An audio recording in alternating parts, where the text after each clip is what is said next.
കോൺഗ്രസിലെ ദുരിതാശ്വാസ നിധി തട്ടിപ്പ് ആരോപണത്തിൽ അന്വേഷണ കമ്മീഷനെ നിയോഗിച്ച് സംസ്ഥാന നേതൃത്വം. യൂത്ത് കോൺഗ്രസ് സംസ്ഥാന വൈസ് പ്രസിഡന്റ് അബിൻ വർക്കി ഉൾപ്പെടെ 3 പേർ കോഴിക്കോട് എത്തി മൊഴിയെടുത്തു.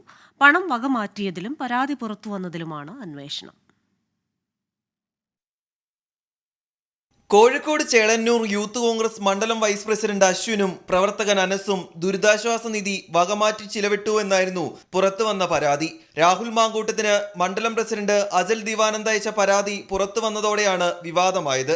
ഇന്നലെ കോഴിക്കോട് DCC ഓഫീസിൽ അബിൻ വർക്കിയുടെ നേതൃത്വത്തിൽ യോഗം ചേർന്നാണ് പരാതിക്കാരന്റെയും ആരോപണ വിധേയന്റെയും മൊഴി രേഖപ്പെടുത്തിയത്. സംഭവത്തിൽ DCCയും അന്വേഷണം നടത്തുമെന്ന് കോഴിക്കോട് DCC പ്രസിഡന്റ് പ്രവീൺ കുമാർ പറഞ്ഞു.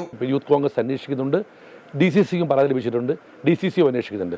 അത്തരം കുറ്റക്കാർക്കെതിരെ ശക്തമായ നടപടി ഉണ്ടാവും. ഇത് പഴയ കോൺഗ്രസ് അല്ല, പഴയ യൂത്ത് കോൺഗ്രസ് അല്ല. യൂത്ത് കോൺഗ്രസ് കുറിച്ച് പറഞ്ഞ ആളെങ്കിലും അതായത് ഇത് പഴയ കോൺഗ്രസ് അല്ല. പാർട്ടിക്കകത്ത് നിന്നുകൊണ്ട് എന്ത് അനാവശ്യവും കാണിക്കാമെന്ന് ആരും കരുതണ്ട. യൂത്ത് കോൺഗ്രസിനുള്ളിലെ ഗ്രൂപ്പ് പോരാണ് തനിക്കെതിരായ പരാതി പുറത്തുവരാൻ കാരണമായതെന്നാണ് ആരോപണ വിധേയനായ അശ്വിൻ കഴിഞ്ഞ ദിവസം 24നോട് പറഞ്ഞത്. സംഭവത്തിൽ സംഘടനാ നടപടിക്കാണ് സാധ്യത. രാഹുൽ സുരേഷ്, 24 കോഴിക്കോട്.